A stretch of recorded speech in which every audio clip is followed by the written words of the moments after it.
ఏ పండుగలైనా పబ్బాలైనా first మనకు గుర్తొచ్చే ప్రసాదం పులిహోర.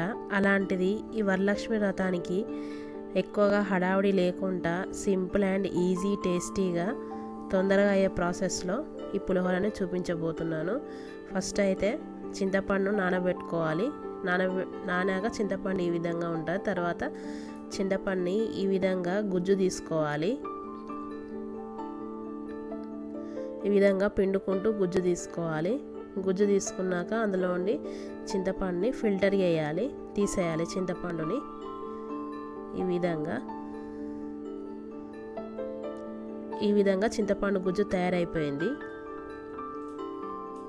తర్వాత స్టవ్ ఆన్ చేసేసి ప్యాన్లో పల్లి నూనె పోసుకోవాలి. పల్లి నూనె అయితే చాలా బాగుంటుంది పులిహోరకి. తర్వాత జీలకర్ర ఆవాలు వేసుకోవాలి, అవి చిటపట్లాడాలి. తర్వాత ఒక పిరికడాన్ని పల్లీలు వేసుకోవాలి. ఆ పల్లీలను వేయించుకోవాలి.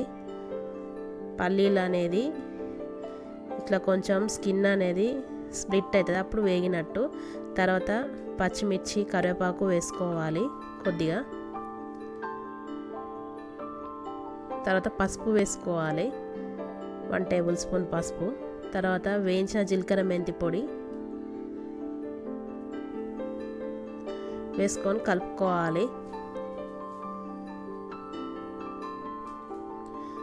తర్వాత ఇందాక తీసి పెట్టుకున్న చింతపండు గుజ్జును ఇందులో వేసుకోవాలి. పోపులో వేసుకొని కలుపుకోవాలి. తర్వాత సరిపడా ఉప్పు వేసుకోవాలి. ఉప్పు వేసుకున్నాక వేయించిన ధనియాల పొడి 1/2 టేబుల్ స్పూన్ వేసుకోవాలి, కలుపుకోవాలి. తర్వాత పచ్చిశనగపప్పు ఈ పులుసుతోటే ఉడికించుకోవాలి. తర్వాత మిరియాల పొడి వేసుకోవాలి. కొంచెం బెల్లం వేసుకుంటే టేస్ట్ బాగుంటుంది, తొందరగా కూడా డైజెషన్ అవుతుంది. ఈ విధంగా వేసుకొని మూత పెట్టుకొని ఒక 10 నిమిషాలు ఉడికించుకోవాలి చిన్న మంట పైన. ఈ చింతపండు గుజ్జు అంతా దగ్గర పడేదాకా.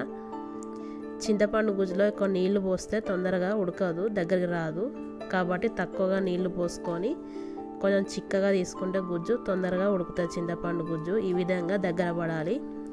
దగ్గర పడ్డాక స్టవ్ ఆఫ్ చేసేసుకొని ఇంకో బౌల్లో ఆయిల్ వేడయ్యాక జీలకర్ర ఆవాలు వేసుకోవాలి. జీలకర్ర ఆవాలు చిటపట్లాడాలి. తర్వాత మరో పిరికడాన్ని పల్లీలు వేసుకోవాలి. వేసుకొని పల్లీలు వేగాక ఎండుమిర్చి వేసుకోవాలి. ఎండుమిర్చి వేసుకొని వేయించుకోవాలి.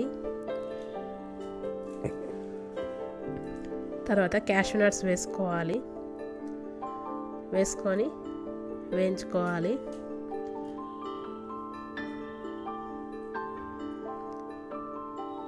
ఈ విధంగా క్యాష్యూ నట్స్ ఎక్కువగా మాడనివ్వద్దు. అంతే స్టవ్ ఆఫ్ చేసేసుకొని ఈ పోపును చింతపండు పులుసులోకి వేసుకొని కలుపుకోవాలి.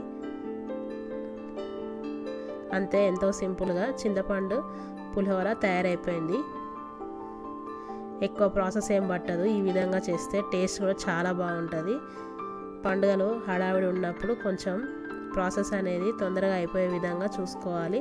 తర్వాత అన్నం ఈ విధంగా పొడి పొడిగా ఉడికించుకొని ఈ అన్నాన్ని ఈ విధంగా విప్పుకోవాలి. గ్లాస్ బియ్యానికి గ్లాసున్నర నీళ్ళు పోస్తే పొడి పొడిగా వస్తుంది అన్నం. ఈ విధంగా అన్నం ఉడికిన అన్నాన్ని విప్పుకొని మొత్తం ఈ చింతపండు పులుసును ఇందులో వేసుకొని సరిపోను కలుపుకోవాలి.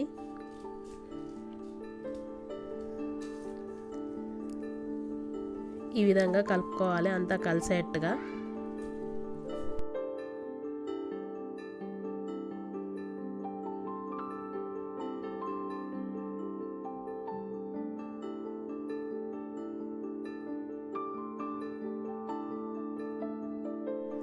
అంతే, ఎంతో సింపుల్ ప్రాసెస్లో చింతపండు పులిహోర తయారైపోయింది. ఎక్కువ టైం కూడా పట్టదు. టేస్ట్ అయితే అదిరిపోతుంది ఈ విధంగా చేసుకుంటే.